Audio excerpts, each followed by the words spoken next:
اللہ ارحم الراحمین مالک یوم الدین یا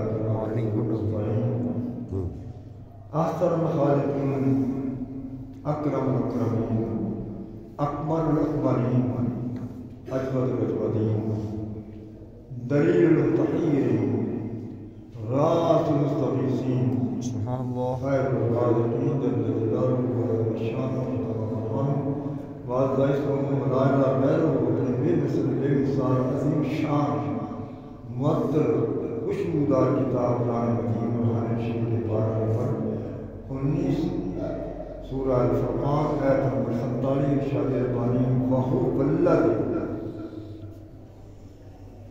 وہی ہے اللہ دی جس نے جعالا بنایا لکم تمہارے لیے اللیل رات کو لباس پردہ سبحان اللہ والنوم سباتا اور نیند کو آرام وجعل النہار معاشورا اور دن بنایا اٹھنے کے لیے محترم مکرم سامعین آپ رات میں کل کے درس میں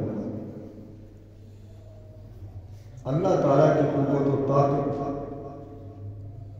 اور اس کی قہاریت و جباریت کے بارے میں سنا کہ اس نے فرمایا کہ تمام دنیا میرے قبضے میں سورج چاند ستارے یہ سب میرے قبضہ قدرت میں ہیں اور میں جس کو چاہوں جس طرح چاہوں جو میری مرضی میں اس طرح کر سکتا ہوں۔ اب یہ بتایا جا رہا ہے کہ رات کا خالق بھی میں ہوں، رات کو میں نے بنایا اور دن کو بنایا۔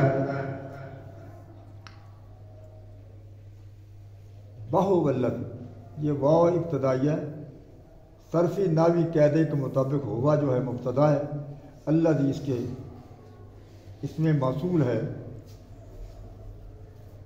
جعل لکم اللیل لباس اس کی صفت ہے کہ وہی اللہ تعالیٰ ہے جعل کے بنایا لکم تمہارے لیے رات کو لباس،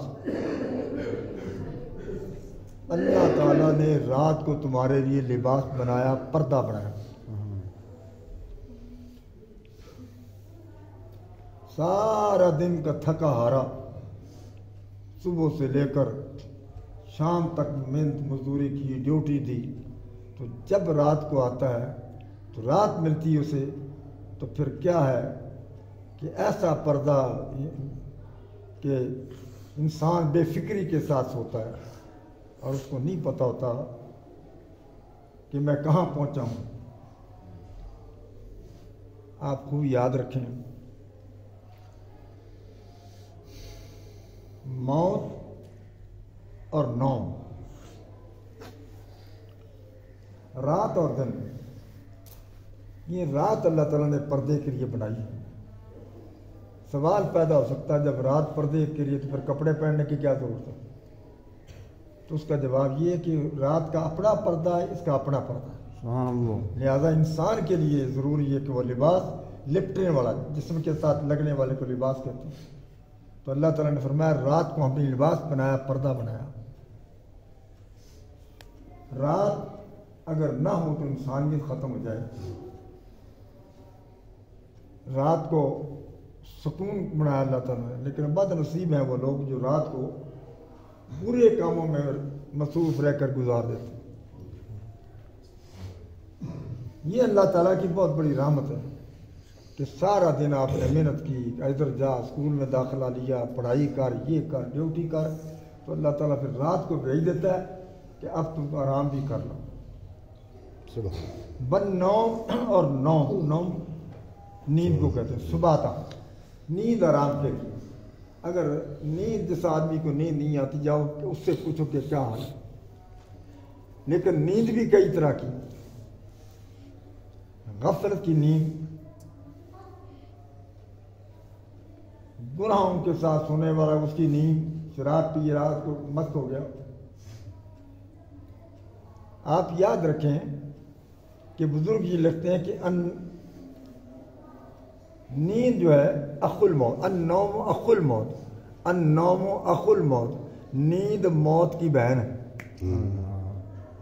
آپ جب سوتے ہیں بے فکر کے ساتھ کئی اس حالت میں پہنچ جاتے ہیں ان کا منہ کھلا رہ جاتا ہے، کوئی پتہ نہیں، کئی ایسے یعنی آواز نکالتے ہیں کراٹے، کئی کچھ ایسے ہیں کہ کچھ سونے کا بھی یہ طریقہ ہے. آپ یاد رکھیں ہمارے نبی کریم علیہ السلام کا طریقہ یہ ذہن میں رکھیں کہ استادوں نے بتایا تھا، ہو سکتا ہے نہ بتا سکیں یا آپ نہ سن سکیں.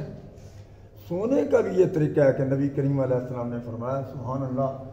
آپ فرماتے ہیں کہ جو اس طرح سوئے گا انشاءاللہ رات اس کو خواب برا نہیں آئے گا. سبحان اللہ. یہ آپ کو جو میں آپ بتانے لگا ہوں، اس طرح اگر آپ سوئیں گے تو انشاءاللہ رات کو اچھے خواب آئیں گے، برے خواب نہیں آئیں گے. یعنی جب آپ نماز سے فارغ ہو گئے تو فارغ ہونے کے بعد بسترے پر آئیں تو چار پائی آپ کی شمالن جنوباً ہونی چاہیے.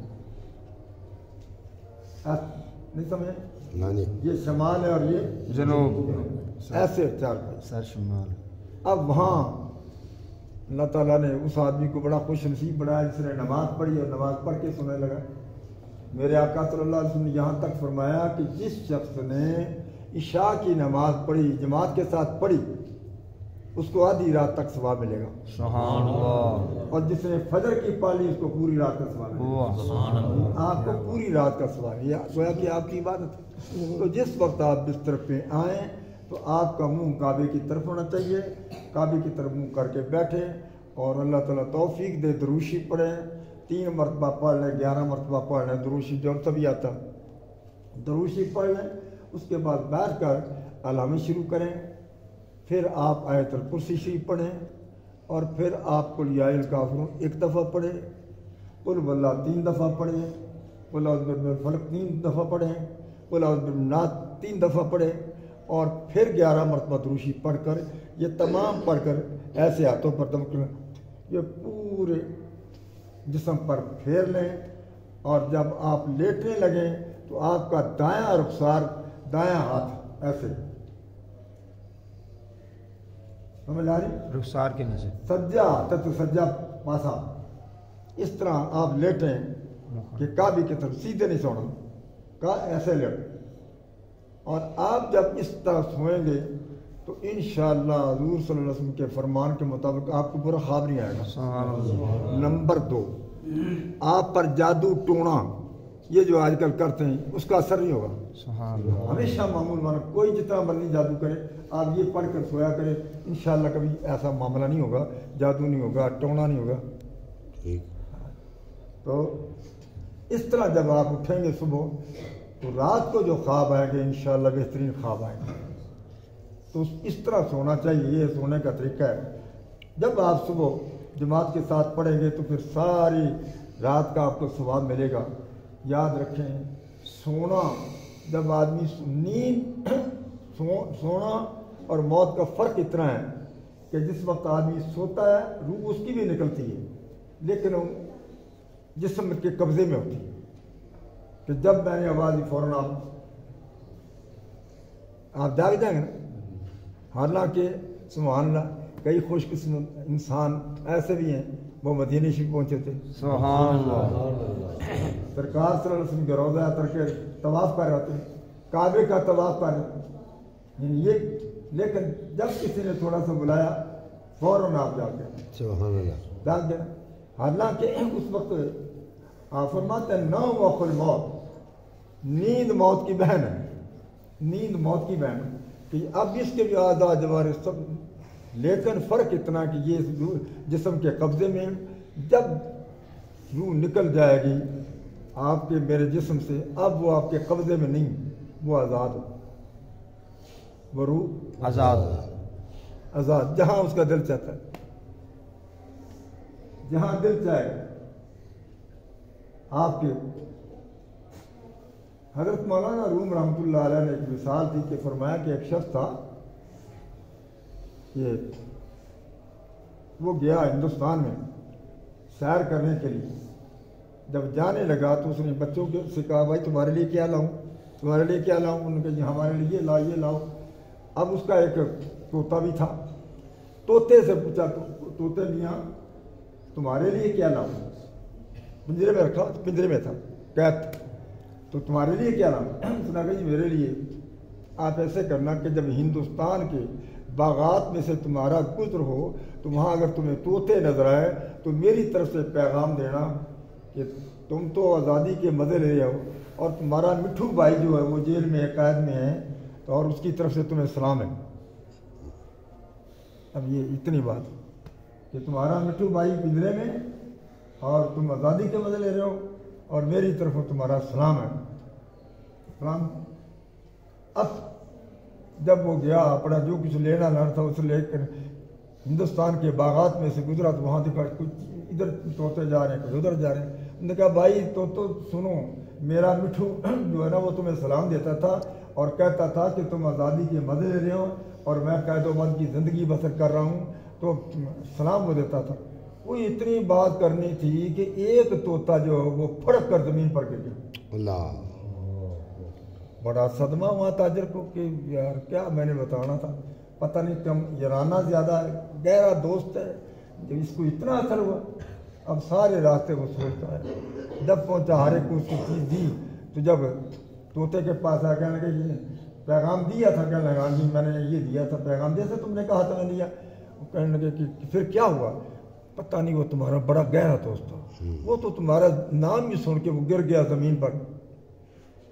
اور اس نے کہا اچھا، وہ اندر طوطا جو پنجرے میں تھا وہ بھی گر پھڑک پڑ کے اس نے اپنے آپ پر نے کہا یہ تو اس کو بتا دیا، اس کو چلو بتا دیا تھا، اس کو ہی نہ بتاتا۔ یہ اس کا یہی مطلب کہ بڑا تعلق اس کا، اس لیے وہ بیچارہ تاجر کو اس کے مرنے کا صدمہ ہوا۔ انہوں نے فوری طور پر پنجرے کا دروازہ کھولا اور کھول کر اس کو پکڑا اور پیسے پھینک دیا۔ کیا کرنا ہے، مر گیا۔ جب پھینکا تو وہ آگے جا کر وہ سامنے کھڑے بنیرے پہ آ گئے۔ انہوں نے کہا السلام علیکم، اٹھ پڑا۔ انہوں نے کہا ہے یہ کیا ہے؟ اس نے کہا جو میرا تو نے پیغام دیا تھا نا طوطے، اس نے مجھے بتایا تھا کہ منہ تو قبل انت منہ تو، اللہ، مرنے سے پہلے مر۔ اللہ، نہیں سمجھ مرنے سے پہلے مر پھر تمہیں زندگی۔ کہنے لگا مرا وہ بھی نہیں تھا، مجھے طریقہ بتایا تھا کہ اگر آزادی چاہتے ہو تو پھر اپنے آپ کو ختم کر، واہ، جب اپنے آپ کو ختم کرو گے تمہیں زندگی میں۔ اس لیے مومن کی روح جب نکلتی ہے سبحان اللہ، وہ دنیا سے جاتا وہ آزاد ہوتی ہے، سبحان، وہ آزاد ہوتی ہے۔ میرے آقا فرماتے ہیں جب مومن کی روح نکلتی تو وہ پہلے آسمان پہ چلی جاتی، سبحان اللہ، دوسرے آسمان پہ چلی جاتی، تیسرے آسمان پہ، یہاں تک کہ عرش اعظم نیچے قندیلیں اس میں وہ چلی جاتی ہے، کسی کے مدینہ شریف چلی جاتی ہے، سبحان اللہ، کعبے کی شریف، کیونکہ وہ اب آزاد ہے۔ جب آزاد ہے اب وہ پابند نہیں۔ کون کہتا ہے کہ مومن مر گئے؟ کون کہتا ہے کہ مومن مر گئے؟ کیسے چھوٹے وہ اپنے گھر گئے؟ باقی انشاءاللہ کیا بات، سبحان اللہ۔